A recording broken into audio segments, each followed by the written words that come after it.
Hey, if you want access to the transcript, the show notes, and the links talked about as part of this episode, you can head to seven, so the word all spelled out, SEVEN, health.com/348.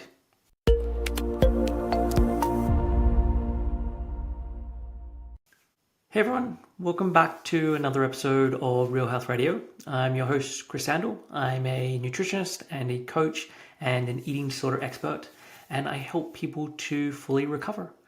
So before we get on with today's show, I just have an announcement that I'm currently taking on new clients. If you are living with an eating disorder, and it doesn't matter how long this has been going on, whether it's been something that's been the last year or it's been going on for multiple decades, and you'd like to reach a place of full recovery, then I would love to help. And I know the idea of full recovery can feel like this pipe dream or can feel like it's for someone else, but I truly believe that everyone can fully recover from an eating disorder. It's about doing the things that get you there. And if you do those things, then you will reach that place of full recovery. So if this is something that you would like to work on and would like help with, I would love to support that. You can send an email to info@7-health.com and just put coaching in the subject line, and then I can get over the details to you. All right, so on with today's episode. So today it is a guest episode, and my guest today is Isa Robinson. So Isa is a registered nutritionist, a nutritional therapist, and certified intuitive eating counsellor with a special interest in eating disorders, disordered eating, and nutrition for mental health. Isa completed her undergraduate degree at the University of Edinburgh, where she based her thesis on the rise of clean eating and how it may be used as a mask for restrictive eating. Following this, she completed her master's in eating disorders and clinical nutrition at the University College London, obtaining a distinction. Isa has gone on to undertake reputable training in body image, intuitive eating, and nutritional psychiatry. She is also an ambassador of UK's leading eating disorder charity Beat, and also partners with schools. She is passionate about raising awareness amongst young people about nutrition and nutrition misinformation, especially that spread on social media. Isa firmly believes that the way we think and feel about food is just as important as what's on our plates, and that all food can fit in a varied and balanced diet. Her approach fuses evidence-based nutrition science with psychological modalities to help individuals feel empowered around food. So this conversation, to start off with, we cover Isa's background, both academically and training-wise, but also her history with an eating disorder and what her recovery looked like, and the different phases with that recovery. She shares quite an interesting story about this and what she realized a number of years after she thought she was recovered. We then spend the rest of our time talking about a handful of topics. So one, we talk about clean eating. As I mentioned in her bio, her thesis was on this, or her master's was on this. And so we talk about this and what she discovered. We talk about how this has morphed over the last 10 to 15 years since the initial first rise of the idea around clean eating. And we talk about other ways of thinking about food and health if we're putting clean eating to the side. We then look at body image and rebuilding body trust. And a lot of this is looking at different tools and ideas about what this process can look like in recovery. And then finally, we talk about the talks that Isa is doing in schools and how she got into this, the different ages that she's talking to, what she covers as part of these, and also some of the biggest fears and concerns that people who are at school, and we're talking about kids who are in high school, but also who are in the younger years now, what are their fears and concerns connected to food and health and body image. So this is a varied conversation. I loved what we got to cover as part of this one. So without further ado, here is my conversation with Isa Robinson. Hey Isa, welcome to Real Health Radio. I'm excited to chat with you today. Chris, I am so excited to be here. As I was just mentioning, I have been a keen listener of your podcast since probably about 2017. So yeah, just stoked to be here and excited for what this conversation may bring. Yeah. Well, look, thank you for saying that. I'm glad that you've persevered through all of these years. Mhm. And look, I think there's a number of topics where I want to talk to you about today. I want to talk about clean eating because I know this is something you have a lot of experience around and have done research in. I want to talk about building trust and body image because I think that's a really big part of the work that we do together. And I also know you're doing talks in schools, which I'm really fascinated about and how you're approaching this and what you've learned and what you're sharing. So those are the main areas we're going to hit today, and then we'll just see where else the conversation goes. But for listeners who don't know who you are, do you want to just give a bit of background on yourself, who you are, what training you've done, that kind of thing? Yeah, absolutely. So my name is Izza. I'm a registered nutritionist and nutritional therapist, and I run the private practice as a Robinson Nutrition, as well as working for a private clinic. And really, I specialize in eating disorders and disordered eating. But what I really like to say there is what I feel. I love about this work, I was going to use the word passionate about, but I thought I'd try something different, is really supporting individuals foster a healthy relationship with food. So, what I think about there is not just the what we eat, that's so often tied up with quote unquote healthy eating, but how we're thinking and feeling about food. And, I believe how we're thinking and feeling about food is just as important as what's on our plate. As well as that, I have had a stab at doing my own podcast, the 50 Shades of Food and Nutrition podcast. But we just did one season. So Chris, you maybe you'll inspire me to start another one. And I love absolutely working alongside schools. So I go into schools and talk. Initially, that was with students, but it's kind of expanded to parents and sometimes teachers on kind of creating what I like to call this whole school culture in terms of eating disorder prevention, but also fostering that healthy relationship with food. And I think it needs to come from all those angles, so the messages are consistent and clear, particularly for young people when diet culture around the sides is shouting loudly. So yeah, that's a little bit about me. Okay, awesome. Well, look, tell the audience, or like I would like to know just more about you in terms of what drew you into into this work, and especially with working with eating disorders and intuitive eating and all of this. What was, did you know that was what you wanted to do when you first said I want to study this? Okay, so long story short, I studied geography for my first degree at Okay. Edinburgh. And I studied that because I was good at that at school, good at my colouring in. And I went to Edinburgh, and before going to university, I had struggled with my relationship with food. So I had been diagnosed with an eating disorder when I was around 15, 16. I was pretty lucky. I suppose I had early intervention, didn't know what that was at the time. I probably had FBT, didn't know what that was at the time. I didn't have much formal treatment, but I did have, my family and some medical professionals on board, and was able to make a pretty good recovery from that, certainly in terms of my physical health. But I think some of the sort of mental chatter kind of carried on a little bit. And it was really when I got to Edinburgh that I was really motivated to, I suppose, like really enjoy my social life. And Yeah. I did. And university can be amazing for that in so many ways.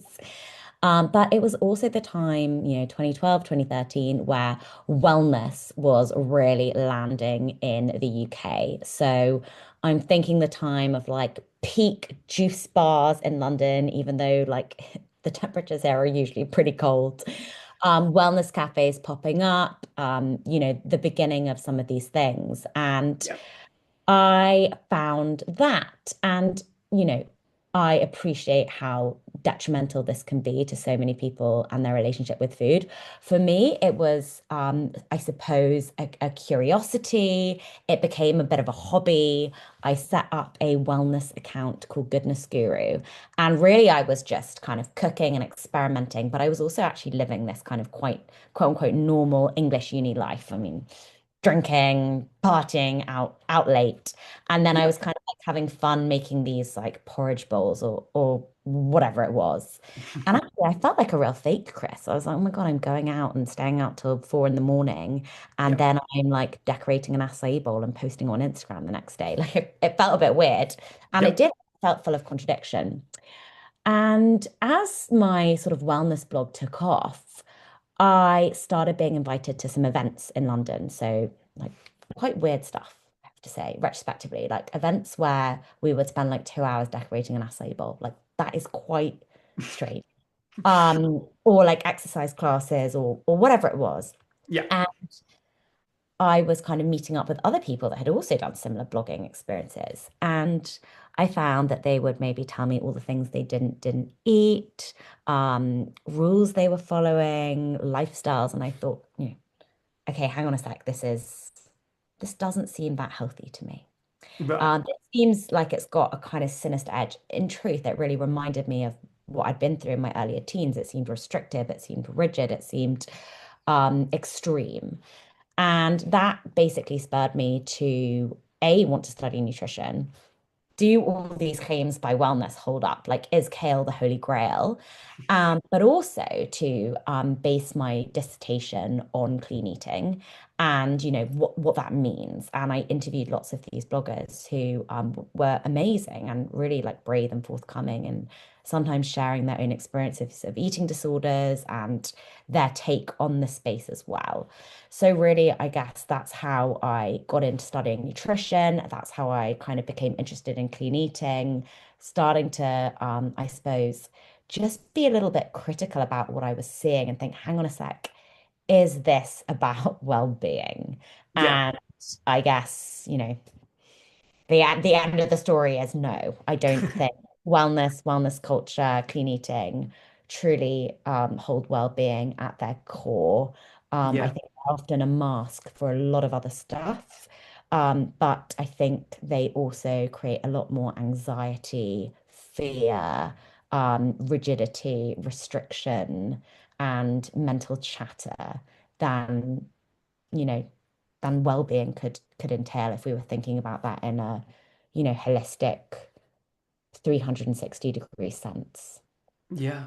Well, I love that I know clean eating's not a great thing en masse, Yeah, yeah. but for you it was this gateway into something that became so much better, and it allowed you to uh, create this following, but to then meet other people and then to start to think very critically about this and think, hang on a second, let me go and see if I can study this stuff and learn what is actually true, and Mm. to notice the patterns of like this does feel a lot like my eating disorder before. So like there was something good that came out of that. Yeah, it honestly, it was like such a wake up call. This one thing where I was like, oh my God, this feels familiar.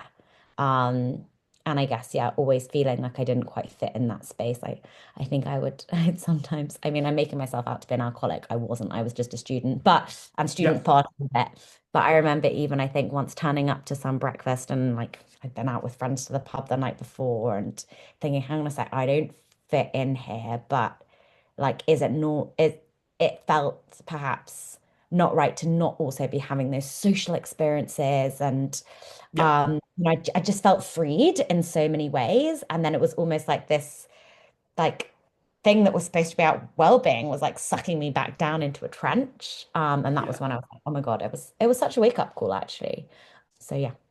Yeah. And I remember a similar thing when I was first studying, and similar to you, I was out drinking, out partying, and I held up a lot of the lecturers on this real pedestal of like, oh my God, I wonder what they must do when they're at home and what they must cook and how and then I became friends with them and we would go out and like, Yeah, oh, they're drinking too and they're yeah, eating all yeah. the foods, and it was actually really refreshing to notice like, oh, these people are regular people. Regular They humans. they weren't sucked into the whole clean eating thing. They were people who were living their very good lives. There was ups and downs. There was all of these things, but if you came round and sat at our table in that restaurant, no one's going to be going, oh, look at the group of nutritionists. Yeah. It would have just been like, oh, they're just regular patrons. Yeah, Chris, you know what's interesting? So I studied nutritional therapy first, and I did that first because I did basically no science for A level. And and I also this is like I like really regret that because I thought I hated science, but it turns out I love science. Yeah, Um, and so I studied nutritional therapy first because it gave me a year of biomedicine, and that allowed me to apply to do my master's at UCL, which I did in eating disorders and clinical nutrition. But it's so interesting in my nutritional therapy and like massive trigger warning almost to those that may want to study nutritional therapy. That was like a hotbed. So nutritional therapy, just the difference, I guess, is that nutritional therapy is kind of a bit more holistic, I would say. Generalizing, it's a little bit anti-medicine. We can all do natural healing and a lot of Hippocrates. We love, food as medicine. yeah, And I felt again that was a real hotbed for disordered eating. yeah, And just, everyone engaging in very I suppose again, like rigid eating patterns. Again, no judgment often because they'd had difficult personal experiences with health in various ways, but very different to those perhaps coming from a much more hardcore science, research, evidence-based side that yeah. were, I suppose, more kind of quote unquote regular humans enjoying all that food and drink have to offer outside of its functionality. And again, that is really important in healthy eating.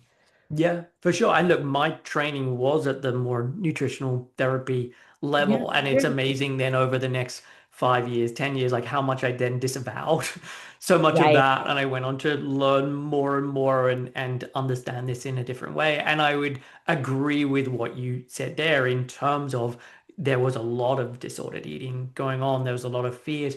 But interestingly enough, a lot of the lecturers who I'm referencing, that wasn't necessarily their take on things. And yeah, there yeah, there could be this a difference in between them and a lot of the students who yeah, were there. And it is really interesting. Obviously, at the time that I was studying, I didn't have this knowledge around yeah, disordered eating or eating disorders. But now when I look back, it is so obvious how rife that was. yeah, yeah. And we know that. And also it's such a contradiction. It's like eat all this natural stuff and unprocessed, but by the way, take a billion supplements. Yeah, And take a billion unregulated supplements. And I'm not saying there's not a space for, whole food and there's not a space for a supplement. It's November here in the UK. Vitamin D, yes, good idea. And at the same time, it does seem, and again, I often like to kind of point out how diet culture and wellness culture are just full of contradiction, and they seem to want to sell us a billion supplements whilst also making us terrified or guilty or bad for eating some processed food like cereal. I yeah. mean, how on earth does that make sense? Yeah, I agree with you on that disconnect there. And so just in terms of your personal story, going back to you developing that eating disorder, I know eating disorders are biopsychosocial and there can be many different components, but when you reflect on it, what was going on for you? How did you end up in that spot?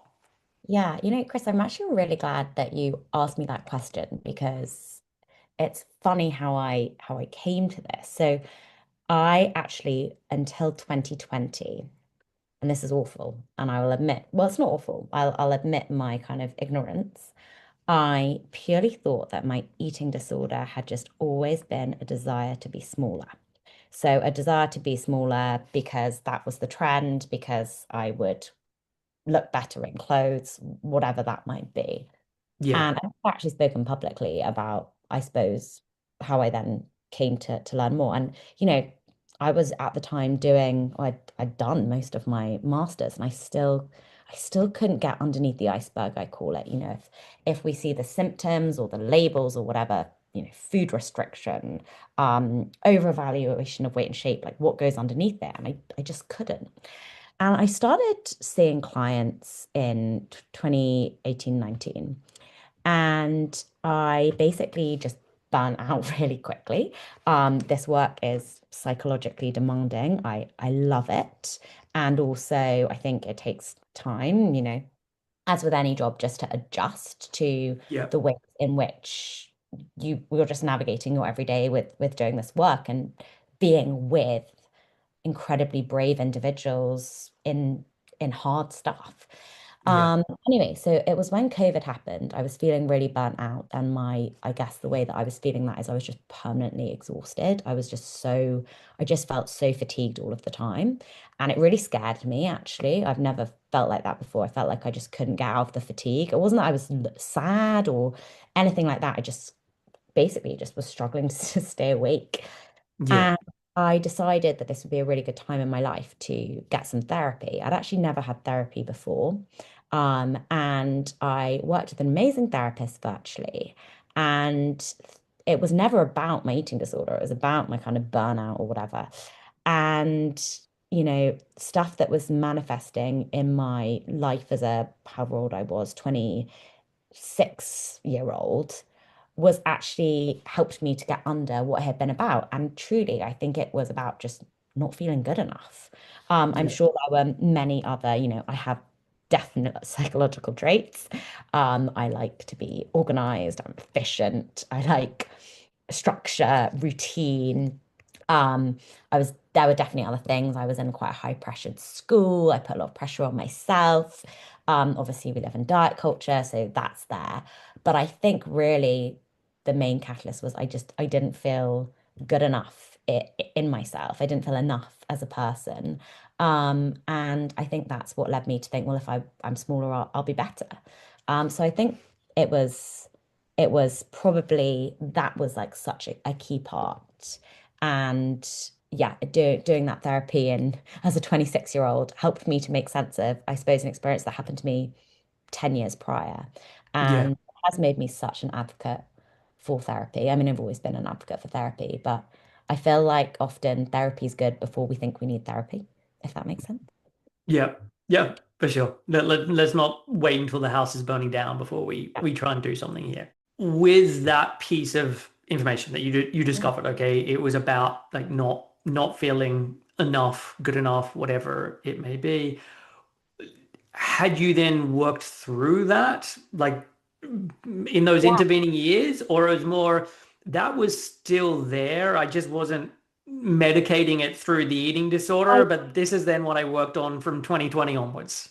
totally. And I think that feeling had manifested and come up in other areas of my life, um, perhaps in some social situations or scenarios, and perhaps in ways that I might still be kind of people pleasing. So, not feeling enough. And yeah, it was kind of coming up, perhaps not in problematic ways beyond just like, I suppose, the way that I was feeling, perhaps related to my work. So I think it did. And um, yeah, I think actually being able to make sense of that and then being able to use affirmations and some mind body practices and just to hold that nugget. So I knew that perhaps like in certain situations when I started to feel like a bit awkward or I had Yeah. like awareness of like where my hands were,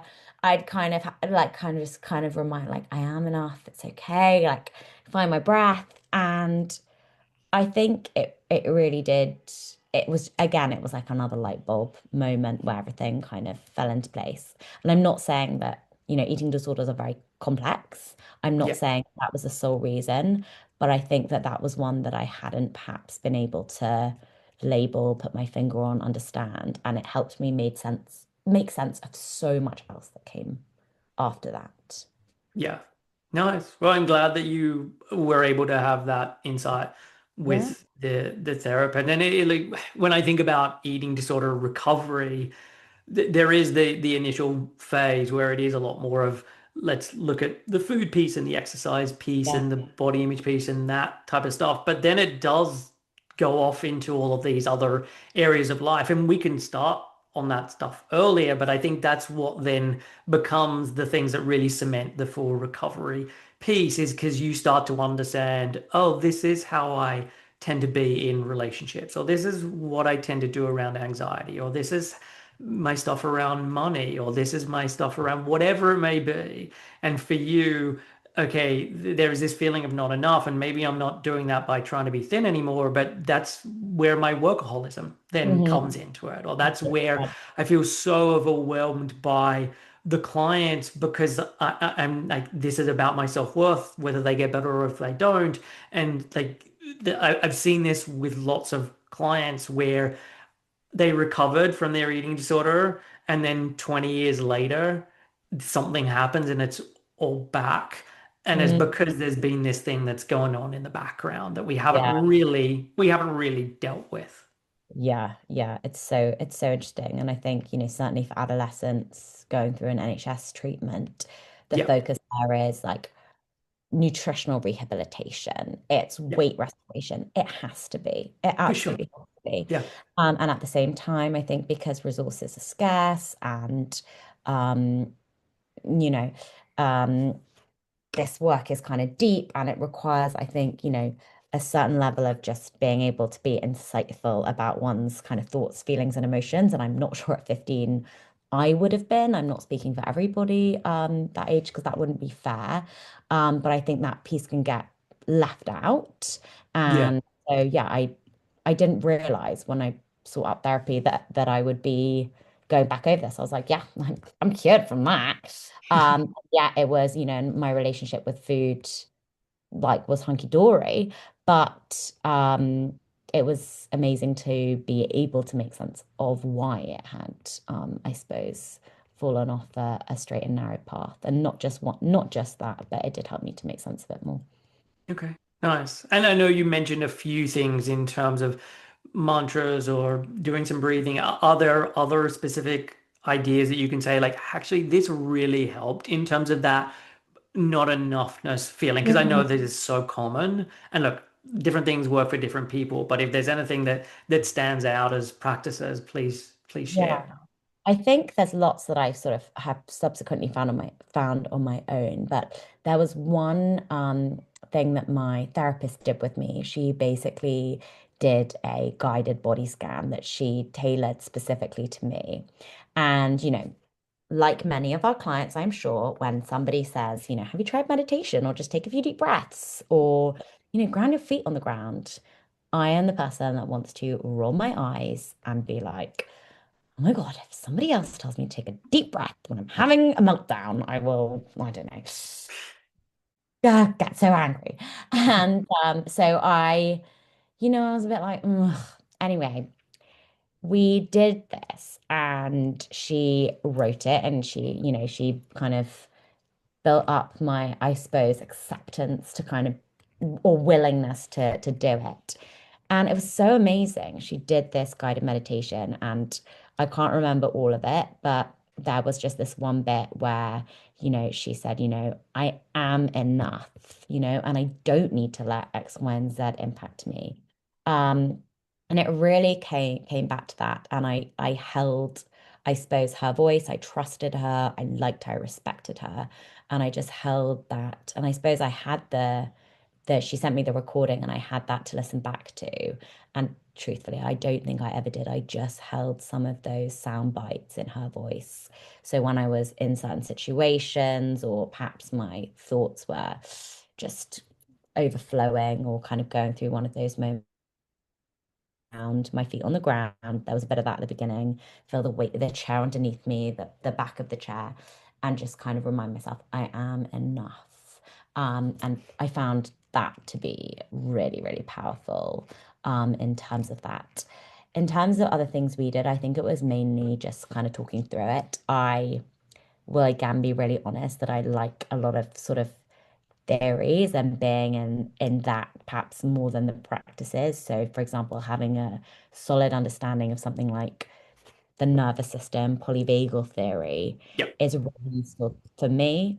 So shall I Shall I, for listeners, shall I just Sure. briefly? I mean, I've covered polyvagal theory at Yeah. various points, but for Okay, anyone who so hasn't listened to it, so you can give a quick little literally, bit. just knowing that our nervous system cycles through different phases, and effectively, when our nervous system perceives a threat, that could be anything. It could be like, oh my gosh, there's like a really loud noise in the street, and you hear a scream. Oh my God, threat!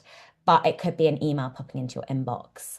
It could be anything. And when that happens, our nervous system can go into that fight or flight. So we feel like panicky, we feel a heartbeat in our chest, all that kind of thing. So Yeah. me just understanding that, how I might, and then the freeze will go when we think that we can't kind of fight or flight, run or fight our way out of that threat. We just freeze and shut down. So I think when I say I was really fatigued, I was just in freeze or shut down. Like I just couldn't keep going. I was just so exhausted. Or Yeah. we might go into kind of people please. Just saying kind of yes, yes, yes, because we're just kind of panicking in the moment. Just having an understanding of that and how that could be applied to my everyday, how it was kind of going through, cycling through these states. Obviously, there's also like a safety space where we feel grounded and connected. That again just really helped me just to be like, oh, I'm just really activated right now. Or I'm just like in freeze. That's why I'm really exhausted. Like, let's just have kind of some acceptance of that. And like, I'm going to be here for a little while. What can I do to maybe help myself out? But I'm not broken. I'm not, you know, nothing like really, really terrible is going to happen. Like, this is just where I am right now.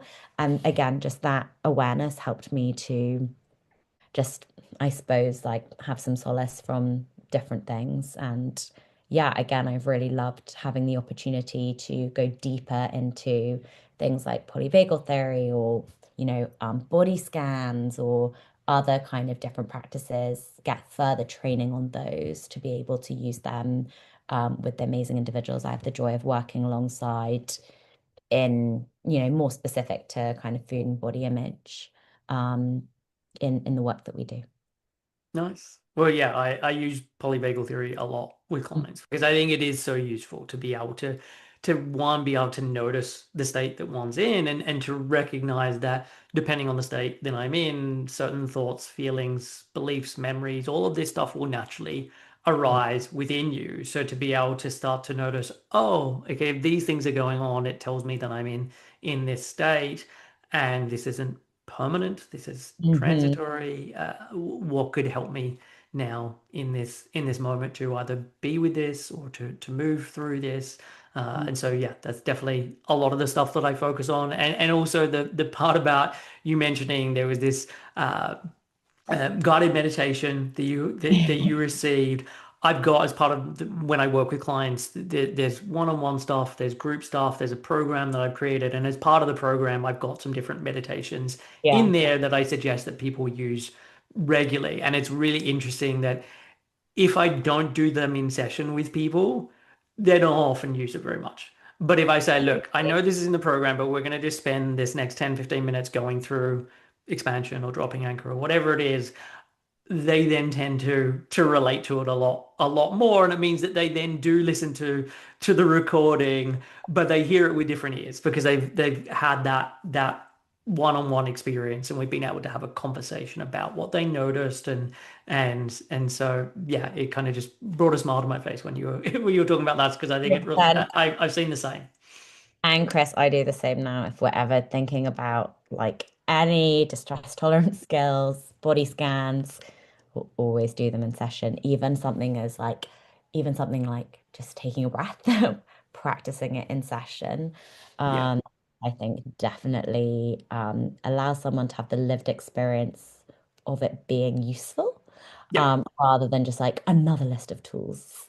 And I yes. think that lived experience of trying something out that then I suppose changes our relationship with it and helps it to seem more worthwhile to us. Yes, for Yeah. sure. And for anyone listening, I mentioned about polyvagal theory. I've done a long podcast with Deb Dana and also Justin Sinceri on this topic. I will put the links to both of those in the show notes. They're both really good episodes, very much diving into this in more detail. I think I've listened to your one with Deb Dana actually. Love her Yeah. work. Yeah, yeah, she's fantastic. So let's come back to the clean eating piece because I think this would be great to explore in a bit more detail. And I know you did your master's research on this. So yeah, tell me more about and maybe I'm asking you to really dredge up the memory because it's going back a while. Yeah. But what did you focus on as part of that? What did you discover as part of that? Yeah, so it was actually my undergrad dissertation. So somehow I connected it to geography. We Yeah, were thinking geography, space, place, and we were thinking the space, place of the body, but also the space, place of social media. But what I suppose concluded was that clean eating was a mask for disordered eating and restrictive eating practices.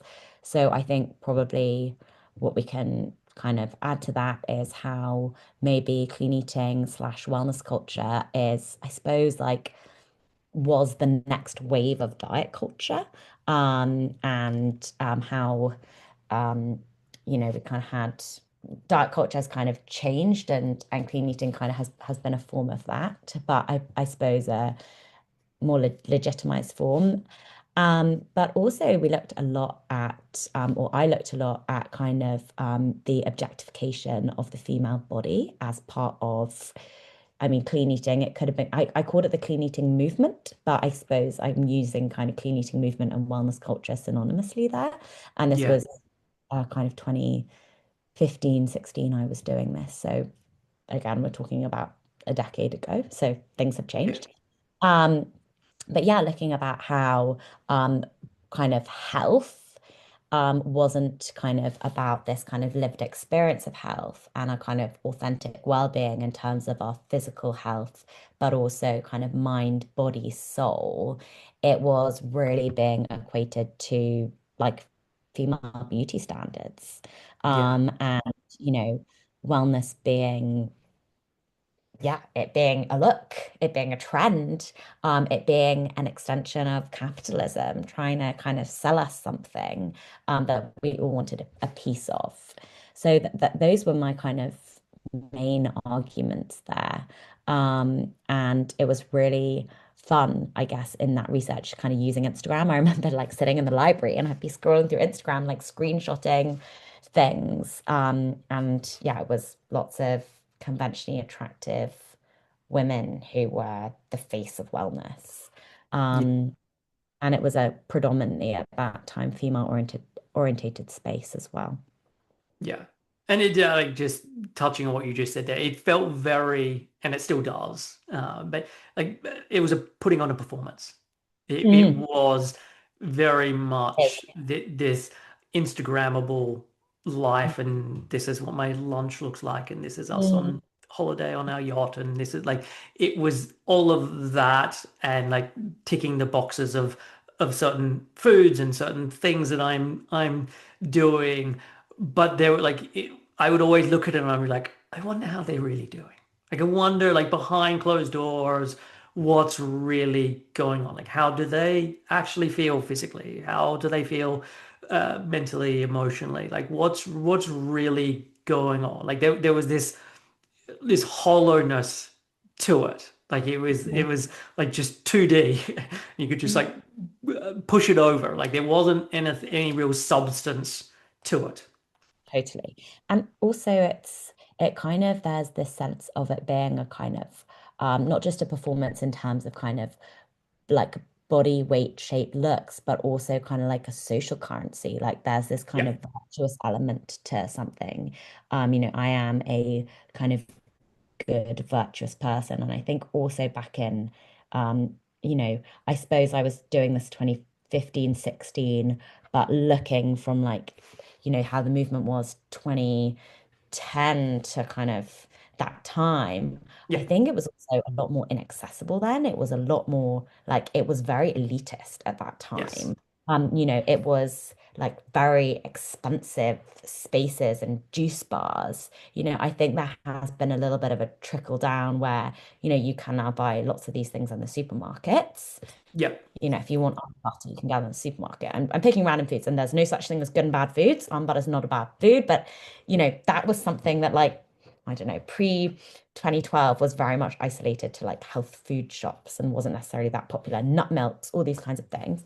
And now Yes. you can buy chia seeds in Tesco's. But before then, so it was also very much part of exhibiting our kind of um, a social currency, social status in many ways. And I think that's also quite important in the general argument. And again, when we think about health in this kind of 360-degree sense, like, we're promoting something, we're promoting a beauty standard that's inaccessible. We're also promoting a way of life that is often completely unattainable to the large majority of people because, frankly, they don't have the time to be in Pilates in the morning and then do a 10-hour walk and then sit in the sauna and then like la la la, nor do they have the financial resources to have like this supplement and this sachet and this lunch, yada yada yada. So, Yeah.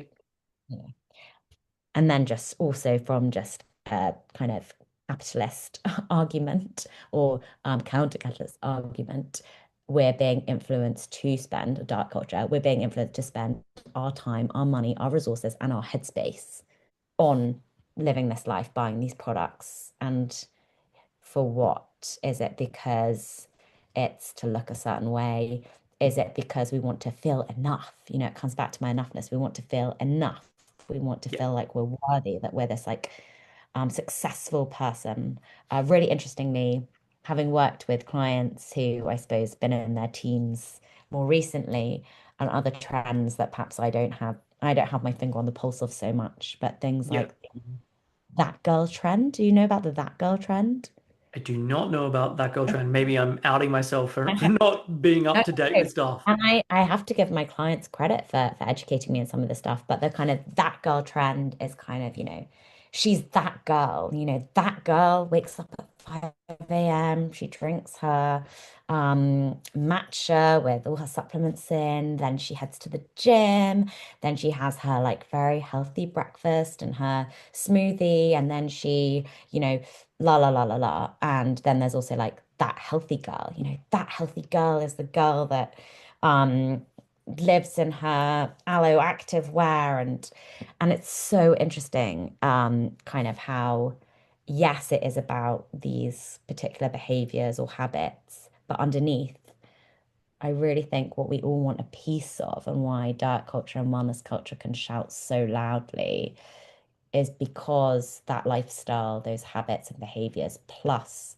the body that is often tied up with them, even though it's a stereotype, are the epitome of like somebody who's respected, valued, attractive, successful, has her or his shit together. Yeah. It's those kind of traits that you know, as human beings, I think we are hardwired to want to feel seen, heard, believed, accepted, respected. And that's why I think they pull so much on the heartstrings. And again, when we go back to eating disorders, what makes recovering from an eating disorder so hard in this landscape and narrative is that Yeah. sometimes going against those behaviors might make us feel like we could jeopardize or risk being those things, being seen, heard, believed, respected, okay enough. And that's really hard when we get underneath it. Yeah. Yeah. And I think this is the seductive part of all this because underneath what someone wants, there's a lot of like, yeah, this is what we all want. We all want to Mm, be accepted. We all want to have good health. We want to have energy. We want to be able to meet a partner or have good relationships or friends or have a good job. Like these are the things that we all want, and it's the belief that oh, if I do this, then that's gonna come true. If I do this, I'm gonna feel very differently about myself and it's this illusion because it feels like this thing should deliver, but then it doesn't. But the vast majority of people never get to make that realization. It's always like just out of reach. And so mm, it doesn't feel like I've been able to have that experience of like, oh, like this is just the mm, just a mirage. mm, It always feels like it's the thing I just can't quite manage to get mm. there. Yeah, and maybe just to, I totally agree, and maybe just to kind of add to that, and I don't know what you think about this. I think sometimes initially there is a positive reinforcement because we're so Totally. hardwired into like, this is the right thing. So we kind of start making some changes and like and I think it can be really confusing between like, oh, that felt really physically like good in an embodied sense. Yep. Maybe an example might be like someone takes up Pilates because that's the thing. Again, Pilates is not good or bad, but just using it as an example. And it's like, wait, do you feel really good after Pilates? Because like in your body, mind, and soul, that felt good. That's a really hard thing to like be objective about, or it felt good because you've been so hardwired that this is a good thing. There's just that immediate like tick. I did something good. I am therefore good because that's Yeah. what someone has told me. And how do we untangle that? Yeah. All of these different things that we like buy. Now I feel good because like my vitamin D really makes me feel good, or I feel good because I've done something right that I should do that makes me a good person. Yeah. That is so sticky to untangle. Yeah. And the thing is, it's not either or. It's most likely both. Yeah. And I think I talk about this with eating disorders is people have a honeymoon phase with the Yeah. eating disorder. Yeah. And that honeymoon phase could go on for a matter of months. It could go on for a couple of years Yeah. where it feels like, man, like I've cracked the code. Like this just works so well. I'm able to hit PBs in the gym, or I'm able to just feel Oh. so good eating this kind of food. And it kind of works until it doesn't. And then you start getting the symptoms, and then these things start to pile on and it doesn't work so well. But there's then this disconnect of like, hang on, it can't possibly be this thing because I had such a good run of it. Like, Mhm. will explain to me the last 6 months or the last 2 years, like how could it possibly be that? Because I felt so good. And so it's kind of it then often for a lot of people, unfortunately, there's a time, and that time could be 6 months, that time could be a couple of decades of trying to then chase that, of like, how do I get back to that place before there's the realization of, okay, that was temporary. Whatever good it was doing for me or appeared to be doing for me, like that's not coming back. Mhm. And actually, I'm just digging myself into a bigger hole Mhm. when doing this, and I'm now missing out on opportunities to learn how to cope with difficult life experiences without the eating disorder, or how to actually make the quality of my life bigger and better than it is now, as opposed to just more and more reduced like the eating disorder. And yeah, it often takes people a while before there is that realization. Yeah, yeah, it's so true. And, you know, the two things that were coming up for me there so much was just how in that honeymoon period, so often our culture may reinforce that. So Definitely. by praise on body changes, by praise on, oh, it's amazing that you're now exercising or eating this way. So I wish that I was had something. your willpower. Yeah. Yeah, yeah, yeah, yeah. And I don't know how you do it, but also how you touched on how eating disorders are coping strategies. And they, I always think it's so important to meet the illness with so much compassion of often a younger version of ourselves or a former version of ourselves who maybe didn't even realize what was kind of happening. Case in point, myself, that just needed a life raft in a moment, and they work in a moment, but then the kind of coping strategy is no longer useful. It no longer serves us, and I suppose yeah, making sense of that bit when we need to or we want to, I suppose, remove it from our life. Yeah. Yeah.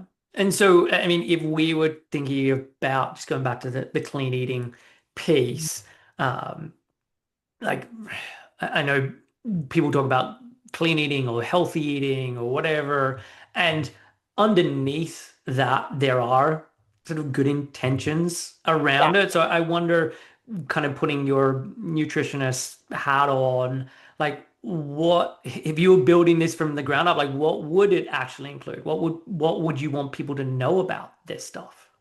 But about clean eating or about, I suppose, what might healthy eating look like if it wasn't that? Yeah, what would healthy eating look like if it's truly about healthy eating? Yeah, if it's truly about healthy eating, yeah, no, I love that because as you said, I think clean eating has some good intentions there, in terms of some principles of what I would call, or what I have borrowed from the intuitive eating literature as Yeah, gentle nutrition. There is some good stuff in there, um, yeah, but actually, then it becomes reductionist when we just focus on the what of the food without considering the other aspects of how we think and feel about food.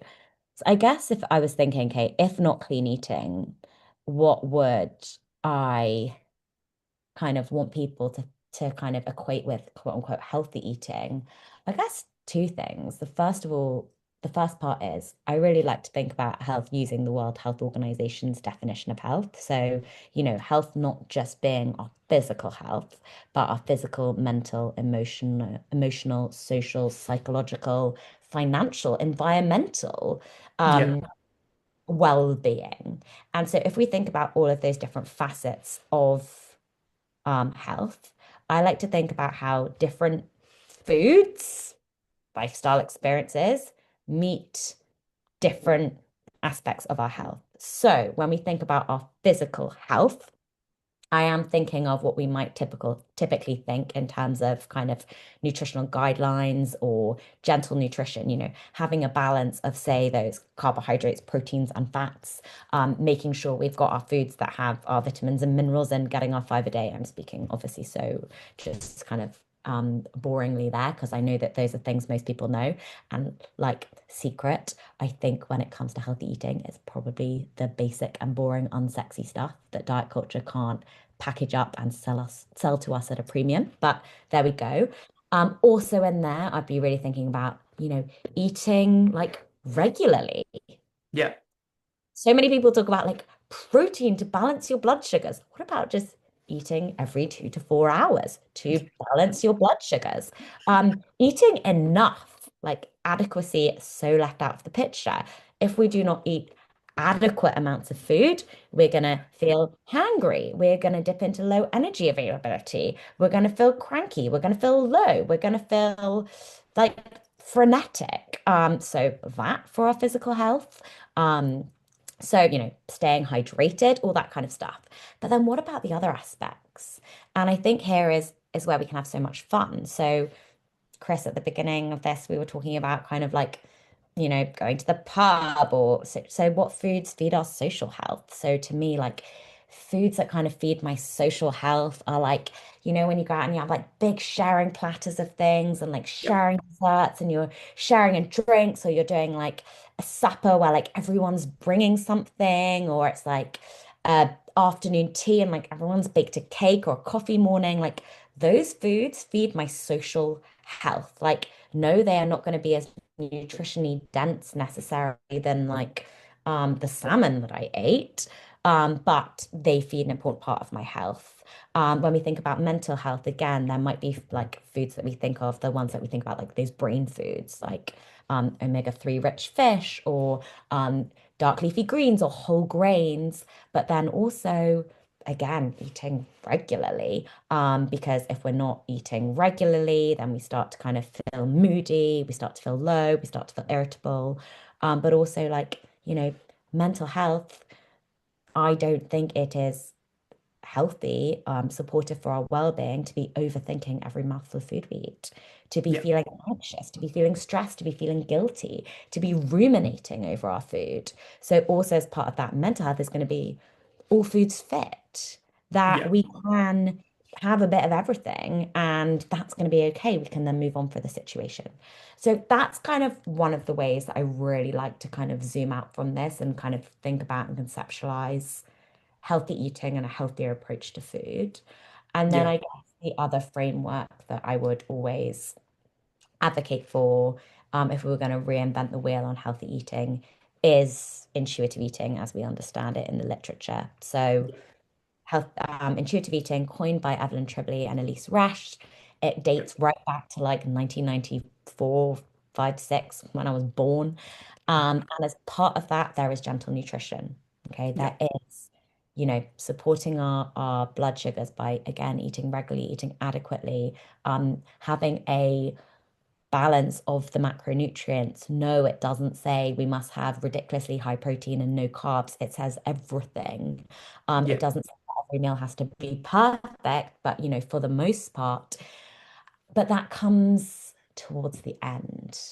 And I Yeah. think the reason that, the basic, boring, as I say, nutrition, um, I suppose gets kind of confusing is because of diet culture, which keeps us really confused on what, how much, trends, because that can often, diet culture then subsequently disconnect us from our body. We are making food decisions purely driven from our minds rather than our Yeah. minds and our bodies, for the purpose of self-care. We want to look at how we eat. So perhaps kind of just taking that time to eat, what kind of state we're going to come to for our food. If we're coming at it again from that place of threat, then we're probably not going to have such a good experience with that meal in terms of how it tastes or how it feels in the body, because we're just not grounded enough to take in food. So I think that framework, pleasure, oh my God, my favorite principle of intuitive eating is kind of thinking about vitamin P for pleasure, enjoying our food, that being a positive experience, and not just in the moment because of the taste, but also the enjoyment in not having to overthink it hours afterwards and kind of create this plan of how we're going to put it right. So I think that, you know, that's how I would want to think about healthy eating. Like, yeah, gentle nutrition is important. And truthfully, I imagine every single one of your listeners knows. They know the basic boring. And actually, that's a really good base. I would Yeah. personally get rid of, like, don't have too much of this. I just don't think we need that kind of negative language. So it would just Yeah. be like everything framed positively, because again, those foods feed our social health, our mental health, our psychological health, they feed the soul. But I would be wanting to kind of blend those two things and just to think about food as really positively, food, to have access to food, to have the experience to taste, to have the experience to take in food, to have the experience of a full belly. It's a positive experience. And I mean, maybe I'm being toxically positive, but I would like it in those terms. Yeah. Yeah. And look, I'm on board with everything you said there. And I love how uh, detailed you were there and how you were able to touch on so many different aspects. Because I think that is what this is about. Like it's not just there's this one thing. It is that there are so many different component parts with it. And the things I would add based on what you said, one is that context matters. Like Hmm. what is healthy will depend on the context that someone is living in. And even the things that you're like, oh, these are the standard bits of advice. Hey, they might actually not be the standard bits of advice depending on that situation. If you're in eating disorder recovery, hey, the five a day fruits and vegetables might not be great for you. The leafy greens might not be great for you from a digestive standpoint. We need 100%. to think about the context that someone is doing that, and also all your love letter to food also might not be someone's experience in that moment because I'm Mm. now having to eat something that does set off this threat response. And I actually still need to go through this. I need to have the experience of that threat is there and I'm still going to eat anyway. And so in this moment, my experience doesn't match up with what you described, but we're working our way to get to that place. And so I just want to highlight that just for anyone who's in recovery, who's listening and who's like, oh, that sounds lovely, but that doesn't match up Attainable. in any Yeah. way with my experience. And also, just as you were talking about the food for the soul or going out and eating, I was in Lisbon or in Portugal a couple of weeks ago. I was out there with some friends, and we went to a restaurant. We'd been out there before, so we have this place. We have a few places we like going, but there was one that we've kind of colloquially called the Meat Palace because they just you get these huge trays of of meat that we all got to eat together. We had nice wine with it. You finish up and they bring out a tray of dessert. So there's like, I don't know, 20 desserts on the tray, and you just say, okay, we'll have that one, we'll have that one, we'll have that one. And it was such a nice experience. We went there, we sat there for a couple of hours just eating and chatting and laughing and having deep conversations, and like whatever the nutritional content of that food or those foods were, there was so much more to that meal than just that. Yeah, yeah. Oh, Chris, I'm so glad that you added all those points. And I love how you touched on that context matters, the sense of maybe if this was like, the utopian version of healthy eating, just all the steps that we might move through to get there and just acknowledging everyone's individual experience. So important. And then yeah, just well, I'd like to get on a flight to Lisbon, please. Yes, I highly recommend it for anyone who likes food. It is a very very good place to go. Of the places in Europe, it's still relatively cheap, all things considered. And yeah, it's got some very good eats. Yeah. I love just again just thinking about, food as adventure, as travel, as culture, as social, as pleasure. And just, getting out of that food as purely functional. Yeah, It's inherently social and emotional. yeah, And I think it's it's great to embrace that wherever we are in our social or emotional, psychological journey with it, as you touched on, it can be fraught. But again, just acknowledging that's okay because food is part of that. And obviously there's a journey to get that back to where we might want it to be. But if we purely are putting food in this functional box, we're just missing out on so much. yeah. And it's interesting when I think of the clients I work with or the people who are applying to work, and the kinds of things they're saying, they recognize that. Like there's a recognition of, hey, I'm not able to eat out with my friends the way that I would like to, or with my partner the way that I would like to, or there's a work conference and being able to have the lunches with everyone is a real challenge. And so there's this recognition that it is more than just the sum of the parts. Like it is not just about this. I'm thinking if I had a call with a client today and she was talking about the fact that she went away with her husband, and it was the first time that they were able to go out and have lunch together. And when she thinks about previous trips, they that wasn't doable. It was like we had to go round to multiple supermarkets to try and find the thing that I'm able to eat versus we were able to go to this cafe.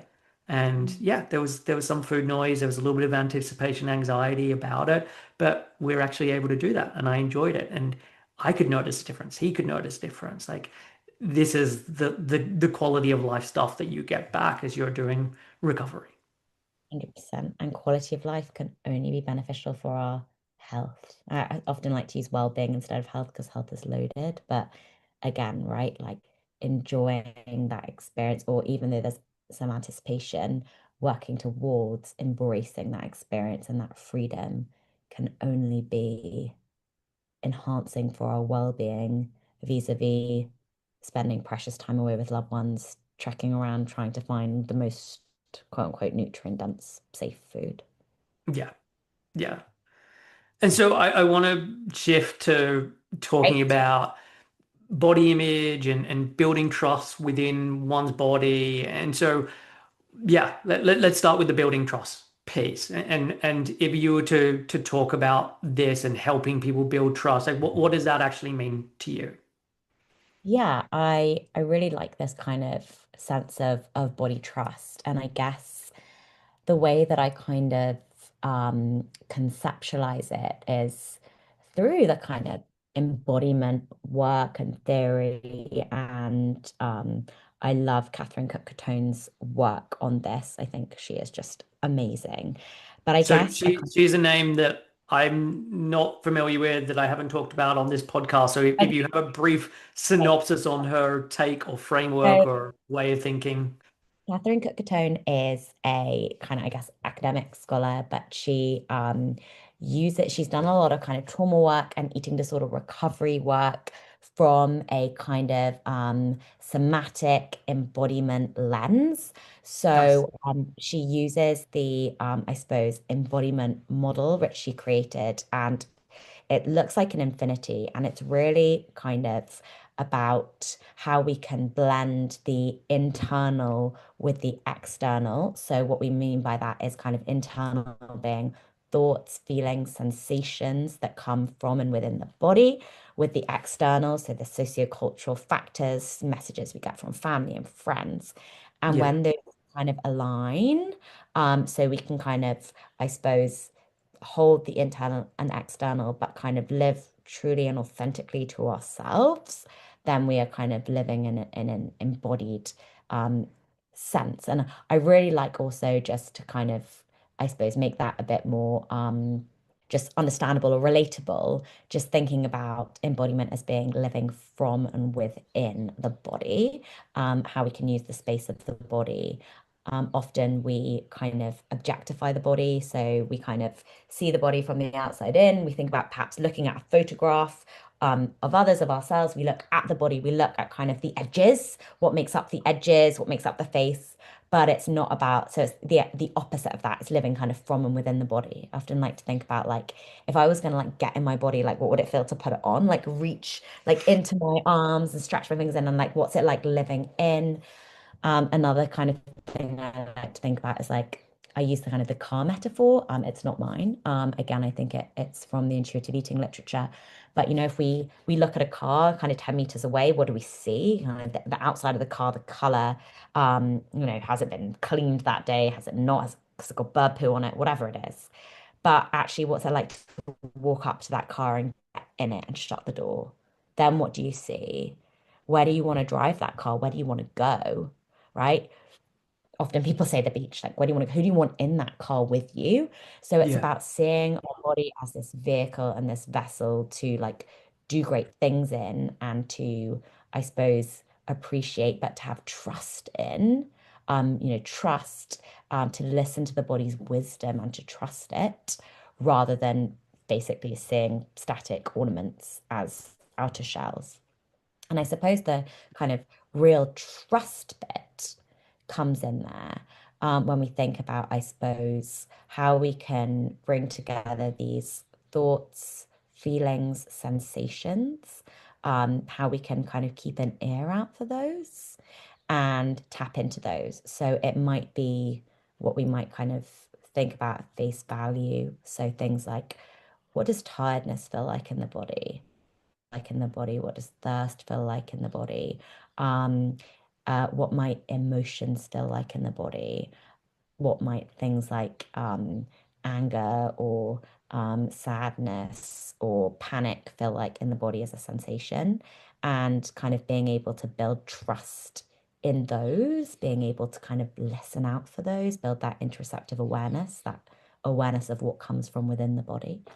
And I think about how that can really be important in our relationship with food and our well-being again, to be able to build that kind of phone connection between mind and body, and that trust between mind and body. I like to think about mind and matter as being important in decision-making processes around food, not just mind over matter. But then Yeah. also how this goes way beyond food in terms of being able to trust or listen out for instincts around maybe where we are in our job, where we are in relationships, where we are in so many other spaces we might find ourselves, being able to trust what arises from within the body, at least to have an awareness and to listen to it first. And then yeah, build that trust. And the last thing I'll add, and then I promise I'll be quiet for a second, is I really like to think about body trust through the lens of just how we might trust another individual. Like, Yeah. what means to trust somebody? Do we just like wake up one day and we just trust them? In terms of building a trusting relationship, that takes things like ongoing communication, it takes kindness, it takes conflict resolution, it takes like getting something wrong and then apologizing and course correcting. And I think we can be in this, it's like an ongoing practice. It's not like we arrive at body trust and that's ticked. Yeah. Same with like a relationship. We don't just like arrive in terms of like a friendship and then it's like done. We're like friends forever. It takes like checking in. How are you? Like, oh, actually, that thing you said really upset me. Or can we make the effort to do this? Or like, I'm going to be really kind and there for you at a time you need me. And I think all of those just normal, I suppose, practices that we put into a relationship, we can be in an ongoing relationship with our body in terms of building that trust. Yeah. And I totally agree with what you said there, and especially that last piece, because I think often it can feel like, oh, like trust has to be demonstrated to me versus, as you say, it's like a relationship. Like what am I doing to help this relationship to be trusting? Like Yeah. if I want to be able to notice, just to use something a little bit more banal, like tiredness, if I want to be able to do like how, like what's my role in Mm, being able to do this? Because it's one thing to say like I want my body to then be able to tell me these things, and so I can trust my body. But if every time it tells me these things, I ignore it and I push past it, and I tell myself I'm just being lazy, okay, well then it's not gonna work because we then disconnect those symptoms from this is how my body communicates that it is tired. And mm. so really understanding how actually this is a two-way thing. Like I've got to do the work here to facilitate trust to be able to work here. 100%. All relationships depend on at least two people. Yeah. Um, and the relationship that we have with the body is no different. And I really like this mind and matter. It's funny, before this, I was kind of, where did this mind over matter come from? And it's the 19th century. Um, Somebody called Charles Lyell, he said mind over matter. And, that's so ingrained in so many spaces in the sports world and actually, I really think we need mind and matter. We need Yeah. both those parts to have equal weight in decision making, but both show up in terms of building a trusting relationship. Yeah, for sure. And so if someone, let's imagine you have a client and they are feeling in this place of like, there's not a lot of body trust. I don't feel like I'm able to understand the cues that I'm getting from my body. Where, how do you start with this? Or what are some of the things that you may start to either work on from a practices or work on from a let's have a conversation about this? How do you approach it? Yeah, I think it would be totally unique to the individual where we Yeah. start. Like it may look very much specific to food. So, for example, something that may come up quite commonly is, I don't trust myself around that food. Like if I have that food in the house, I will finish it and feel really out of control. So that might be something, as we were talking about with your tiredness example. Well, if your body doesn't trust that that food is going to be available all the time, if that food, you only get certain time, then it's a bad food and it's a wrong food, then of course your body doesn't trust. So how can we help your body to know that that food is going to be there? How could we, so that might be a more food specific piece um, of work there with thinking about kind of exposure. And obviously that's going to be completely unique case by case and or person by person in terms of how we might kind of go into that. Yeah. But then there's loads of other just, I suppose, kind of coming outside of food, although it might come back to that. And then also a body image of just, yeah, kind of sometimes just like having moments in your day where you just check in with your body and you think, okay, what is coming from the body right now? And that might be quite a cognitive process and kind of, what is my body maybe trying to tell me? Or or indeed thinking about what sensations are coming from the body. And I really like thinking about sensations sometimes as opposed to thoughts and feelings because sensations can be a lot more neutral. Yep. Um, there's often less narrative tied to a sensation. So, for example, if a thought is like, I'm really bad, there's often kind of like a whole story that's kind of snowballing from that.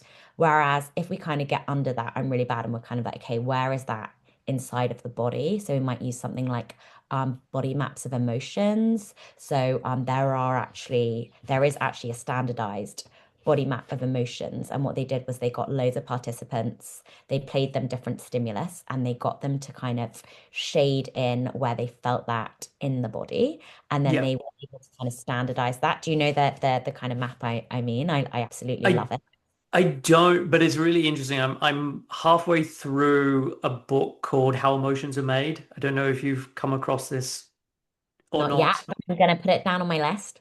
Okay, and I'm saying this just because the first fair chunk of the book, she debunks a lot of the stuff that we talk about connected to emotions and how that there is this universality connected to emotions, and explains why, like how we arrived at this place and where all the errors are connected to it. And it's an absolutely fascinating book, and it maps on a lot with polyvagal Yeah, theory. I'm not all the way through, so I don't know if she talks about the bit that you're yeah. talking about, and if she's like, no, that's not true. But like, yeah, to explain how you use it with your clients and how it's relevant. Again, it's totally unique on the client, but we might kind of just, again, like ground some of this in some kind of just psychoeducation. Emotions live in the body. They can manifest as kind of thoughts and feelings cognitively, but they also manifest in terms of a felt sense. Yeah, And again, what I love about kind of getting to that is the kind of being able to be with an emotion, stay with it, ride it out, tolerate it, make space for it as a sensation, right? yeah, It's kind of very somatic. It's from the body rather than sort of rationalize it or think our way out of it. And when we can kind of make space for it and be with it, we can build that trust that we can kind of contain it. That is also a form of body trust. And I suppose not being so reactive to that sensation, whether it's a buzzing or a beating or a pulsing, or it's a block, or it's and where in the body that might be. And I often will show my clients perhaps that those universal maps, just because they are standardized doesn't mean that that's unique to somebody else. Just because many people feel panic there doesn't mean that that's where you might feel panic. yeah, But it does help to conceptualize it. And then sometimes I will give them a little, I suppose, drawing of like a person, and like very standardized, like picture. And, part of a practice they may want to experiment with in the week might be, as they feel certain charge, as they feel certain something come up, whether that's related to an exposure or it's just as they kind of are going through their day to day. I might say, you just like take a pen or take some colors and like scribble on like, where do you feel that? So we're just trying to build trust with the body. And then once we kind of can, I suppose, conceptualize it like that, like it's there, it's this kind of block in my lower abdominal region, and it's mostly like fixed. That is a lot easier to kind of just kind of be with. And then we think about, okay, what does that kind of need right now? How can we make space for it?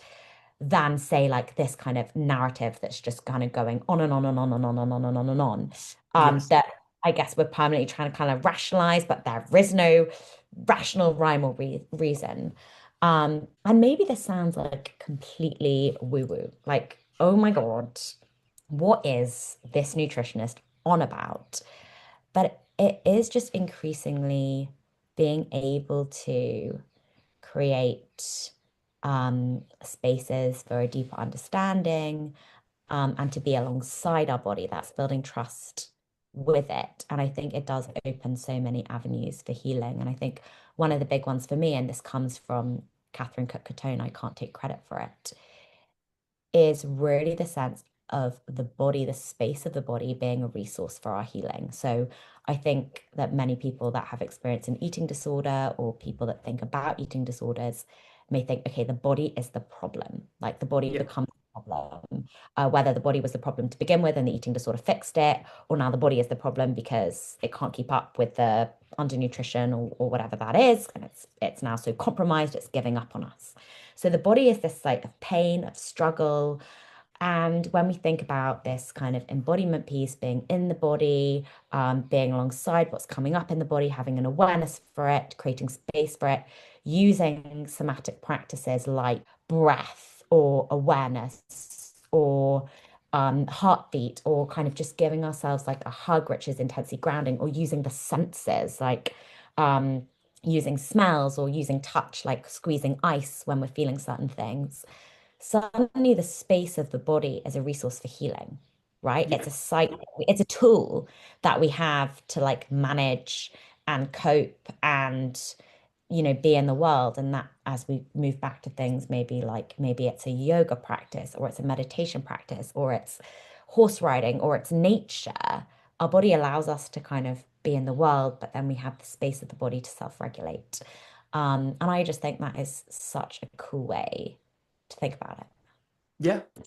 And I look, I agree with everything you said there. And I do a lot of that type of work with clients where like let's get move away from the story part connected to it. Yeah. So we can explore the story part, but there's also some real benefit in okay, let's look at this from uh, a feelings somatic um, point of view because often like if I use something like bloating when people complain and how uncomfortable bloating is and how distressing bloating is if we talk about the physical part of that for most people yeah there is the physical uncomfortableness but actually what is most uncomfortable and most distressing is all of the stuff that gets laid on top of that in Yeah. terms of why is this still happening? How long is this going to go on? What did I eat wrong?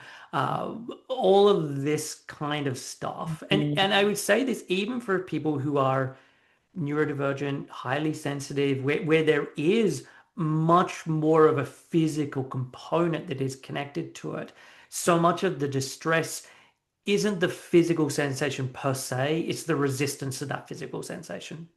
It's the I've got to get rid of this. This has got to stop now. I can't possibly handle this, as opposed to let me just notice this. Let me yeah. be a scientist and just notice, okay, what are all the different characteristics that are here? I remember hearing a podcast where someone was talking about their gateway into this was they got really debilitating migraines Mm, and actually at some point they decided let me just start to pay attention to the quality of these things. mm, Where is it in my brain or behind my eyes? Where does it start and stop?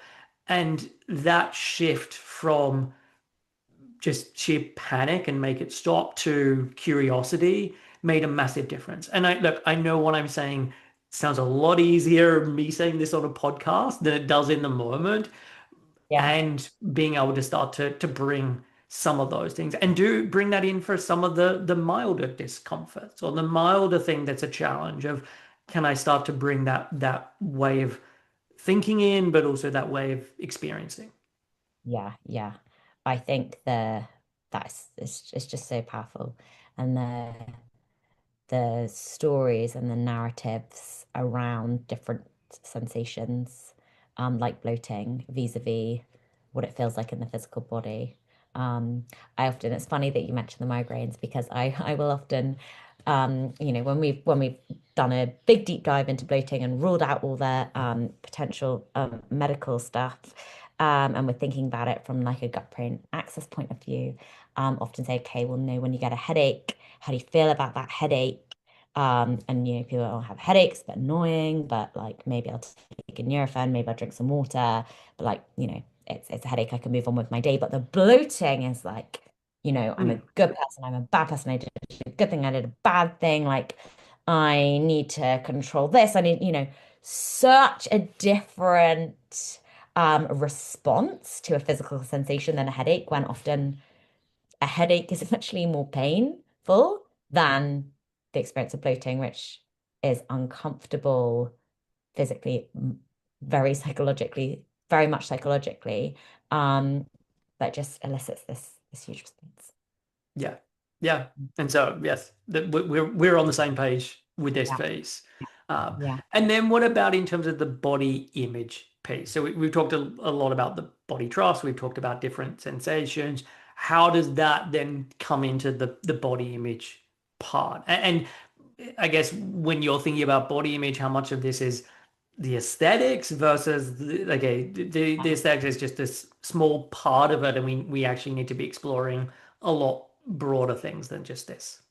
Yeah, so when I am, I suppose, starting body image work with a client, and I think again, it's important here to acknowledge that I'm coming at this again, my perspective, how I show up in the world is in a straight size body, and I just want to acknowledge that I know that that means that I don't have experiences that others might as I show up to this work. But when I'm starting this with someone, I will often ask them, what does having a positive body image mean to you?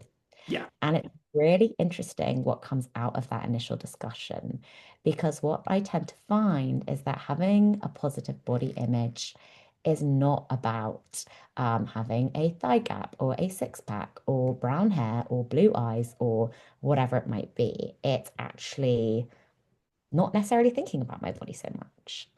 yeah, It's feeling maybe confident in who I am. It's being able to do the things that I want to do. It's much more around internal stuff than it is about what the body looks like and how much it weighs. And I really like to be able to kind of get at that from the beginning. And then the other kinds of questions I might ask are, how would you know if you achieved positive body image? And again, it's not, I would look down at a scale and it would say, or I would fit into exercise clothing. It's around like, oh, well, I'd probably be able to move through my day to day and I wouldn't think about it that much. yeah, Um, so again, coming back to some of those things. And I really like to start with some of those initial discussions. And again, the thing that probably comes out of that often is around more positive body image, being able to be in a relationship with our body, and to be able to live from and within the body.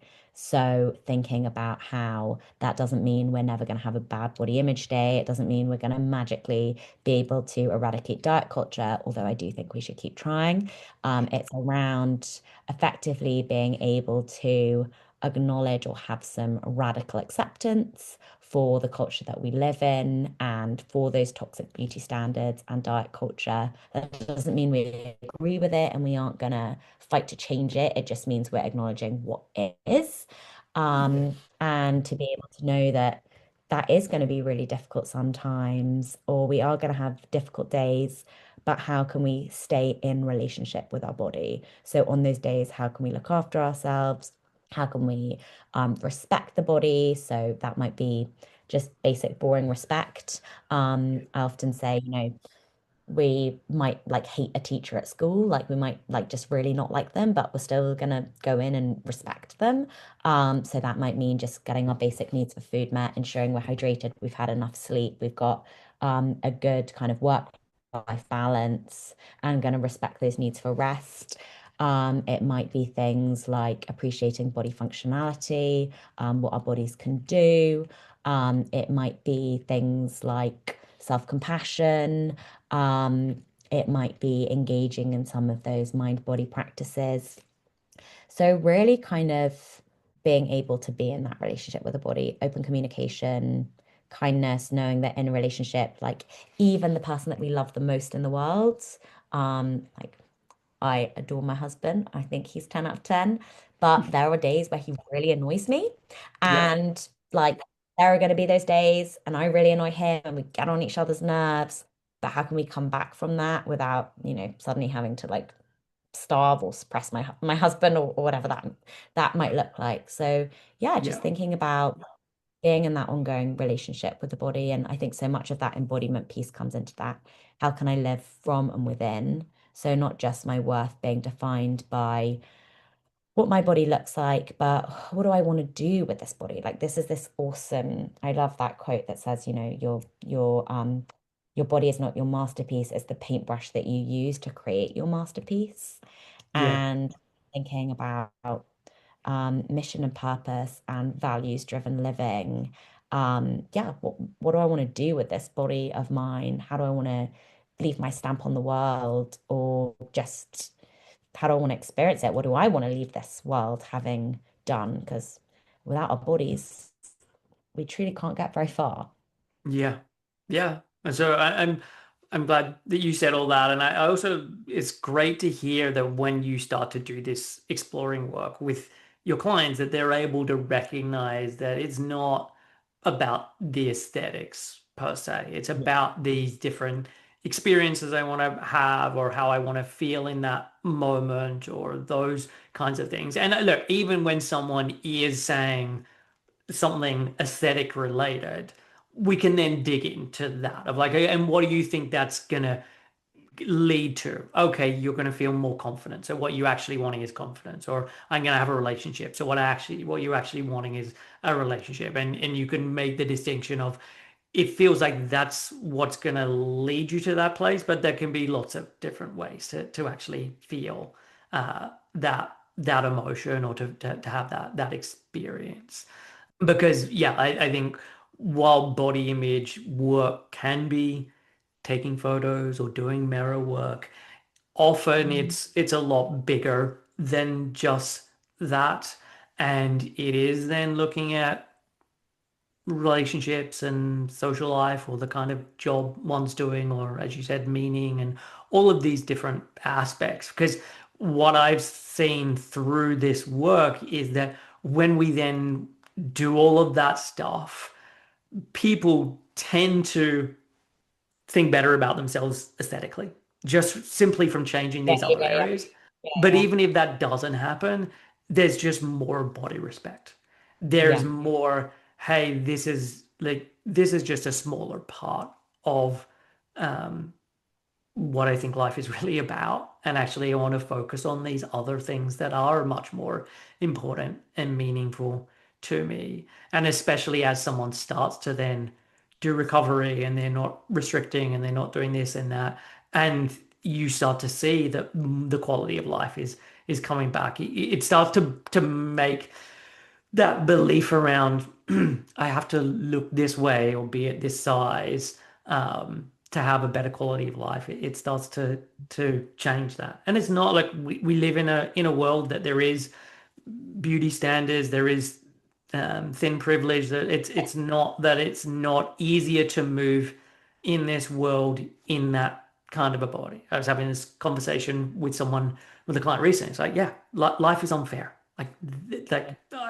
I totally agree that that is the way that it is in this world, and those things become a lot more salient to you when you start to prioritize those things to make it so.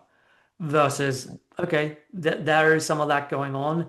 How can I transcend that in some sense? How can, Mhm. given that that's the case, what are the things that I can do that still lead me to have a good quality of life and still lead me to have meaningful relationships and all of these other things if even if I can't change that thing.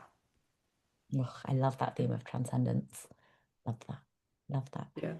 I think that the other bit there that you touched on that I think is so powerful, like just kind of thinking about that aesthetic piece as well, is, how again the image registers in like 9 areas of the brain, and how, there's so much subjective stuff in terms of like how our thoughts, feelings, emotions kind of in our brain, and then there's the light on our eyes and in the mirror, and what we see back, and like um thinking about like body perception, there's that thing if you Yeah. got on the tube and you're standing next to somebody who was in just objectively a much, much, much smaller body than you, how you're going to feel. And then you get to the next stop and they get off and somebody gets on in a much, much larger body height, just how you're going to feel, or like the difference between you put your tightest pair of jeans on, how do you feel in your body? Then you take them off immediately and you put your largest pair on. It's like how we're feeling in our body is shifting and changing all of the time. It's never really quite objective. I always say Yeah. every mirror has an element of like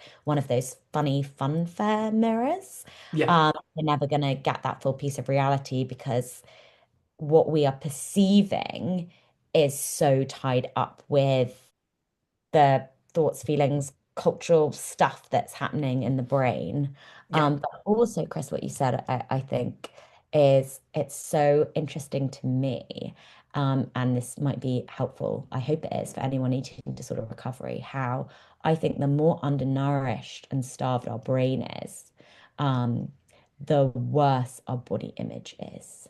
Yeah. And actually, I could put a penny in a jar that actually, as we start doing some of the renourishment, as you know, the nutrition hits the brain, how much better our body image can become, even if that means gaining weight. And I think that's often people are really surprised when they have a lived experience of that. But it is so true. And I think the more we're engaging in restrictive behaviors and in diet culture and our focus is weight loss or maintaining low weight or whatever that is, the worse our body image is. And I Yeah. just think I think it's really interesting and I don't think it's something lots of people can necessarily believe or know about until they have the experience of going through it. Yeah, for sure. And I agree with you on that. And I will just add that that isn't always people's experiences. And Mm. I do think that sometimes recovery can get talked up as being this like amazing experience. And Yeah. once you start doing Make this, me you won't believe smile. how much better you feel. And that's just not the case for some people. Yeah, And there is this feeling of like, hey, I like there's moments of like, I wish I didn't do this. What have I done? And totally. that's not because I think they should go back.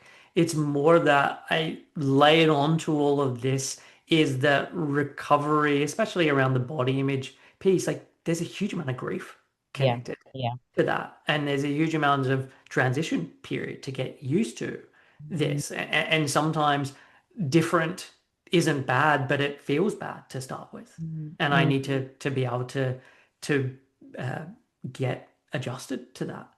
And there are times where people are now in bodies that, yeah, they didn't expect to be Mm, in.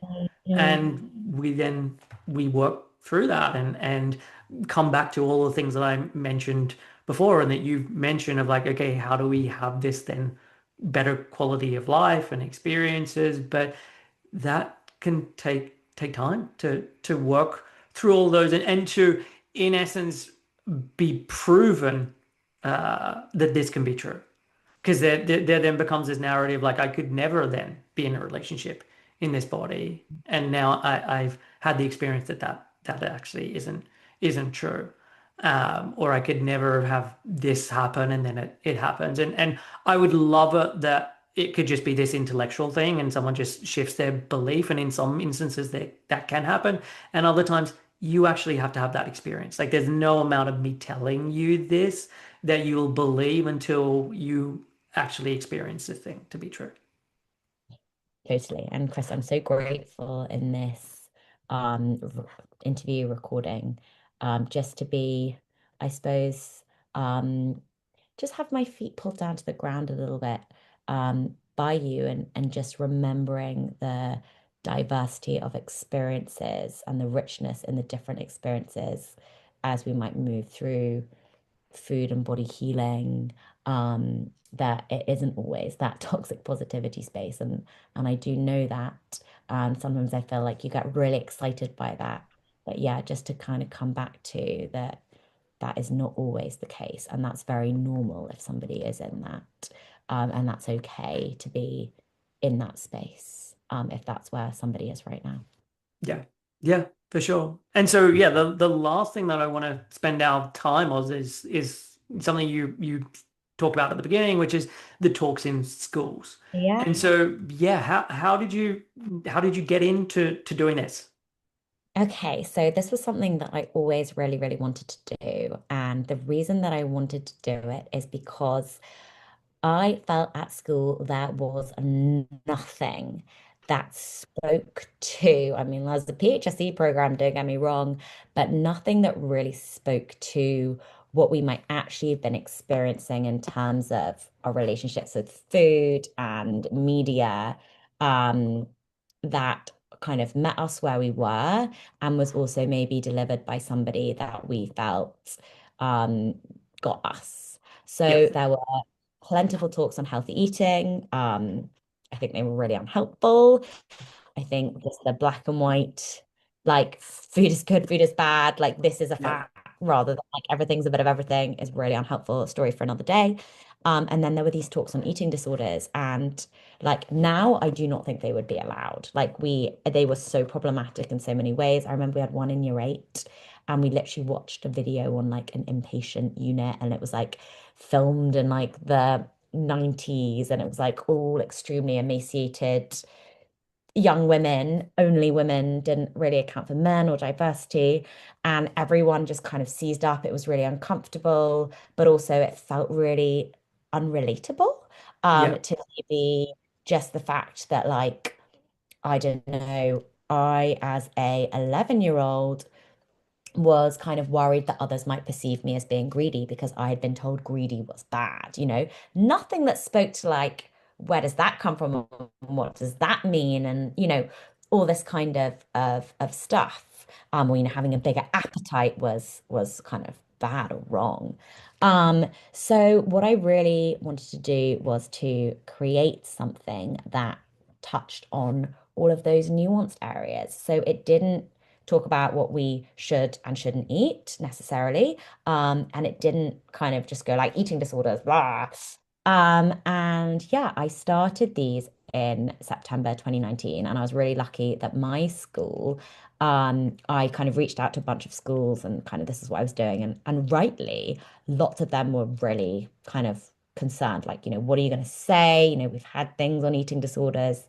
They've been like badly received, and we've had parents call in and they've been upsetting, and some can even be triggering. Yep. Um, and they took a real punt. I kind of, collabed a little bit with the pastoral team. They took a punt, and I delivered my talk to, I think, year 11 up. And that went really well. And they invited me back. And then I reached out to more schools, and it's kind of really snowballed from there. And I now have the amazing Matt, who's the flourishing athlete. If we go into co-ed school, he will speak with the boys and I will speak with the girls. And it's very similar types of things. It's kind of like, I suppose there's a section on, I do a true or false at the beginning. And it's really funny how like much that they get it wrong. So I do, one of them is like sugar is not addictive. It's not addictive substance. They all think sugar is addictive. So we debunk kind of some of that. Um, and so there's a little bit of that, how we can think critically about what we consume on social media, what food is. Like, again, those many roles food plays. It is, of course, keeps us alive, it's fuel, but it's also adventure and culture and tradition, and it's religious and it connects us with nature. And we do a bit of like food love stories. And then we look at what diet culture is, how diet culture has shifted and changed from, the 1800s into like the 90s into wellness culture. I play a clip where I kind of say, what's the kind of sneaky, subtle message behind this?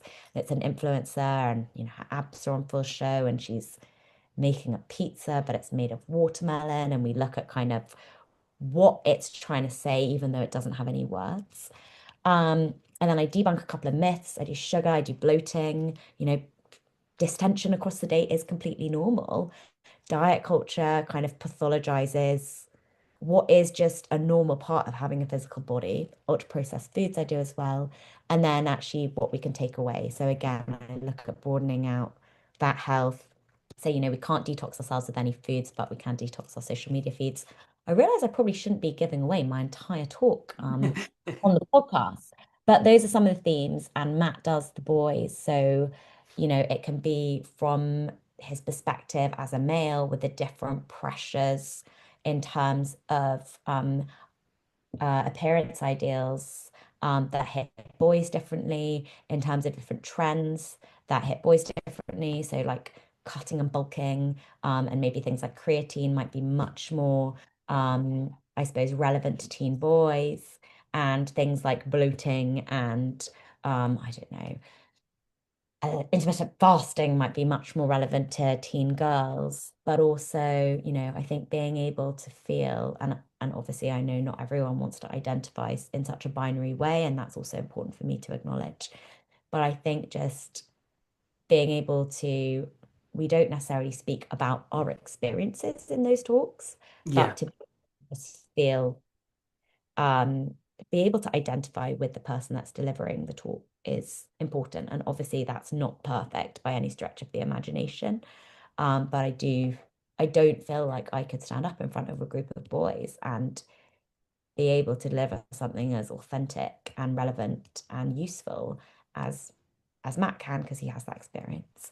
Um, so yeah, that's kind of where it's gone. And after I've kind of been speaking to, I usually do year nine upwards, but I think it's kind of perfect for year nine.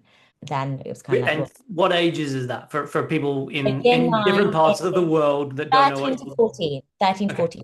Like usually like the first year of secondary school, like from that 13 for boys. Yeah. So is year nine.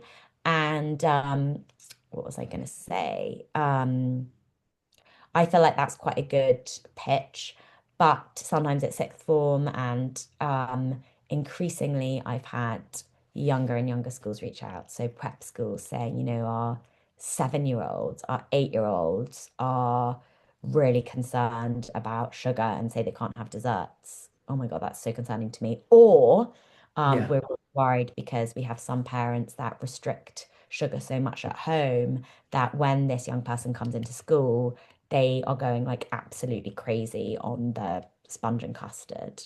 So it's really interesting. And I've really noticed in the last 2 years how many more prep schools, so what, 4 till 11, Yeah. are reaching out, saying that they're really concerned about body image and food in those spaces. Um, and then also I've had more requests to speak with the parents. I think we forget that adults live in dark culture too. I never blame, criticize, judge parents. We're all only ever trying to do our best. Like we want our families to be healthy. We want our families to be happy. Like, that's our intention. Yeah. But that's just how it gets so overly complicated. And so often kind of speaking with the parents on some of this stuff as well, in terms of thinking about prevention and just like day-to-day things that they can try on and off, if that makes sense, in the context of their family with their kids, that they can experiment with. And I always kind of pitch it like that this is, I say at the end, actually, I say you can do all these things and your child might still go on to develop an eating disorder because unfortunately it's, as you said, biopsychosocial, situational, not just parents or not parents at all. Yeah. And so I say that, and you might do all the things that I've maybe cautioned against, and your child might be completely fine, but they can take what they like and leave what they don't. So yeah, that's been such it's been a really amazing side project for myself. I'm always really inspired by the questions that I get asked. Sometimes it saddens me at the end of a talk how many teens line up to say, okay, but like actually, how do I lose weight? Going through the talk. And then also sometimes I'll give a talk and then at the end, a member of staff might say something where I think, oh my goodness, did you listen to anything I just said? Because that was so unhelpful. Like you don't need to share that with a group of 14-year-olds.